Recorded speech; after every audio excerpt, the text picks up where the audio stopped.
بھاگنا حل نہیں ہے، مقابلہ کرو۔ کیسے کریں گے مقابلہ؟ خالی ہاتھ ہے، ہاتھ میں ہتھیار نہیں ہے، کیسے مقابلہ کریں گے؟ آج کے زمانے میں لوگ یہی سوال کرتے ہیں۔ میں ان سے کہتا ہوں پیارے، میدان بدر کی سنت کو بھی یاد کر لینا۔ 313 مسلمان تھے، خالی ہاتھ تھے، کیا تھا ان کے ہاتھ میں؟ ہتھیار تھے، بم تھے، مزائل تھے، کیا تھے؟ کچھ نہیں تھا۔ ان کے ہاتھوں میں اگر تھا تو اللہ کے رسول کا دامن کرم تھا۔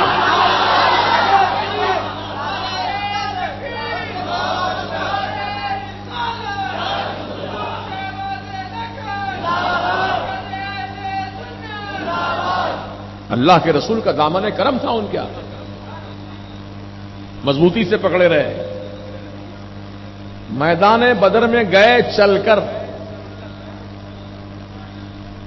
لشکر سامنے نہیں آیا تھا بلکہ مسلمان لشکر کے مقابل آئے۔ جب آئے تو کیا دیکھا کہ میدان بدر کا وہ حصہ میدان کا جو بالکل مسطح تھا، چٹیل میدان تھا، صاف ستھرا میدان، کوئی پتھر نہیں، کوئی گڑھا نہیں، کچھ نہیں، کیا نہیں، بالکل لیول زمین تھی۔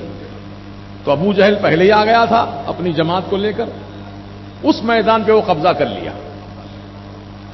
اب جو میدان بچا تھا وہ کھدبگڑی جگہ تھی، جسے آپ دیکھتے ہیں کہ مرکز اہل سنت کو آنے کے لیے کتنے گڑھوں کا سامنا کرنا پڑتا ہے۔ حکومت اور حکومت کے کارندوں کے کان پر جو نہیں رنگ رہی، کتنی تکلیف سے لوگ نماز کے لیے یہاں آتے ہیں۔ ایسے ہی زمین تھی وہ، بلکہ اس سے بھی گئی گزری زمین ہوگی۔ بڑے بڑے گڑھے تھے، کھڈے تھے، اپ ڈاؤن زمین تھی۔ تو حضور کے اور صحابہ کے حصے میں وہ زمین آئی، اور کافروں کے حصے میں چٹیل میدان، بالکل صاف ستھرا، نیٹ۔ کنواں بھی ان کے قبضے میں گیا۔ بولی تھی ایک چھوٹی سی بدر کے میدان میں، بولی پہ بھی قبضہ کر لیا۔ ادھر مسلمانوں کے پاس نہ بولی ہے، نہ کنٹا ہے، نہ تالاب، بالکل کھدبگڑی زمین ہے۔ میرے آقا علیہ السلام نے سجدے میں سر رکھ دیا۔ دیکھو رب کی مدد حاصل کرنے کا طریقہ کیا ہے۔ حالانکہ حضور ہے، اللہ دیکھ رہا ہے سب کچھ، کیا معاملہ چل رہا ہے، کیا ہو رہا ہے، کیا ہونے والا، اللہ کو سب خبر ہے۔ لیکن بندے کا کام کیا ہے؟ اپنے رب کے حضور حاضر ہو جائے۔ تو رسول آدم علیہ السلام نے بھی رب کی بارگاہ میں پیشانی کو سجدہ کیا، پیشانی کو جھکا دیا، اللہ کی تعریف کی، پھر کہا مولا آج ہم مٹھی بھر مسلمان ہیں، 313 ہیں، نہیں ہیں، خالی ہاتھ ہیں، مدینے سے بدر کے میدان تک پیدل چلتے ہوئے آئے ہیں۔ مولا پاؤں میں آبلے چھالے پڑ گئے، اب چلنے کی بھی طاقت نہیں ہے، ہم اتنے کمزور ہو گئے۔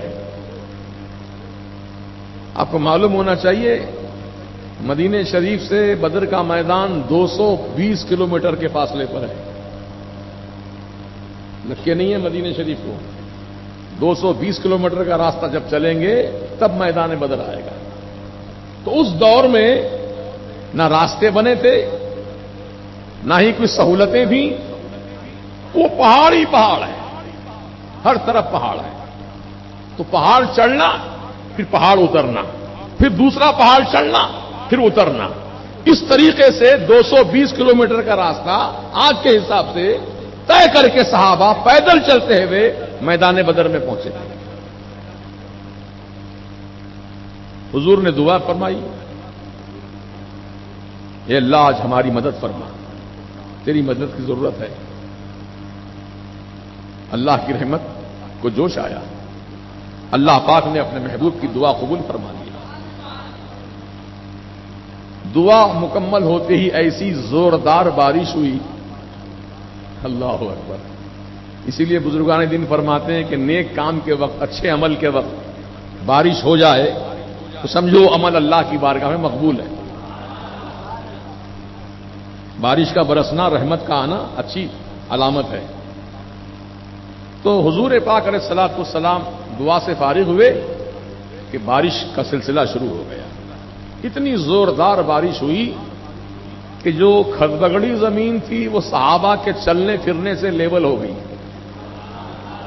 ایک لیول میں آ گئی، اور جو بڑے بڑے گڑھے تھے اس میں پانی جمع ہو گیا۔ یہاں پانی نہیں تھا، وہاں پانی کی بولی تھی، یہاں پانی کچھ نہیں تھا۔ اللہ پاک نے بارش نازل فرما کر زمین کو بھی لیول میں کر دیا، اور جو بڑے گڑھے تھے وہاں پانی بھی بھر دیا۔ اب لوگ وضو بھی کر لو، پینے کا پانی بھی مل گیا، میٹھا پانی، سب کچھ اللہ تعالیٰ کے کرم سے حاصل ہو گیا۔ تو اب حضور نے جو دعا کی تھی اس دعا کا اثر یہ ثابت ہوا، سبحان اللہ و بحمدہ سبحان اللہ العظیم۔ حضور کی بارگاہ میں صحابہ آ رہے ہیں، خالی ہاتھ ہیں۔ یا رسول اللہ ہم کیسے مقابلہ کریں دشمن سے؟ دشمن کے ہاتھ میں تلوار ہے، تیر ہے، بھالے ہیں، ہم کیسے مقابلہ کریں؟ آقا نے کھجور کی لکڑی توڑی، کہا لو پکڑو یہ لکڑی، پکڑو، تلوار کا کام کرے گی۔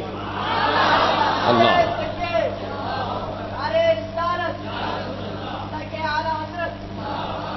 تو جیسے جیسے صحابہ وہ لکڑی پکڑ کر آگے چل رہے تھے نا، حضور کی زبان سے نکل گیا تلوار کا کام کرے گی، وہ لکڑی تلوار بنتی جا رہی تھی۔ یہ اللہ تعالیٰ کے قدرت کا کرشمہ ہے، رسول پاک کا معجزہ ہے کہ لکڑی تلوار بن گئی۔ پھر صحابہ نے مقابلہ کیا، پھر اللہ پاک نے مسلمانوں کی مدد کے لیے 5000 فرشتے نازل فرمائے، 5000 فرشتے آئے۔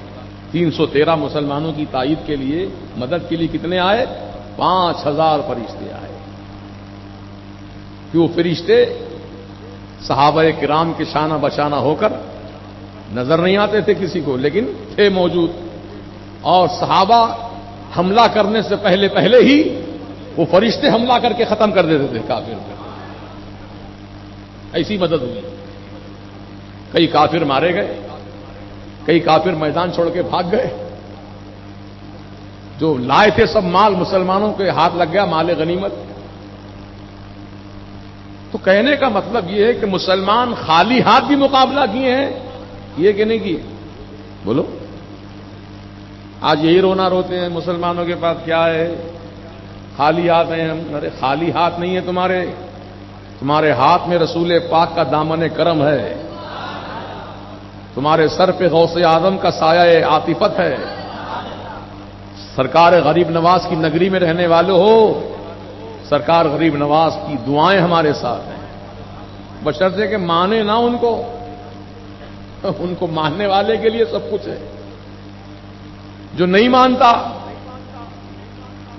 کون رسول ہماری طرح انسان تھے، مر کے مٹی میں مل گیا، ختم ہو گیا؟ کون غوث اعظم؟ غوث اعظم کیا کر سکتے ہیں؟ کچھ نہیں کر سکتے ہیں، معاذ اللہ۔ غریب نواز کیا کر سکتے ہیں؟ مزار پہ مکھی بیٹھ گئی تو اڑا نہیں سکتے ہیں، کیا ہمارا کیا کریں گے غریب نواز؟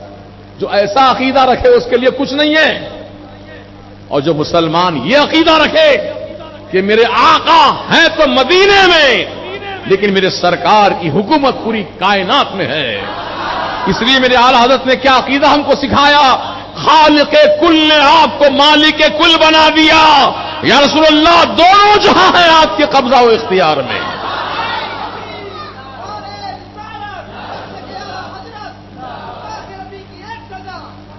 تو جو مسلمان اللہ اور اس کے رسول پر کامل یقین رکھتا ہے، بھروسہ رکھتا ہے، اس کے لیے ساری فضیلتیں ہیں، ساری برکتیں ہیں۔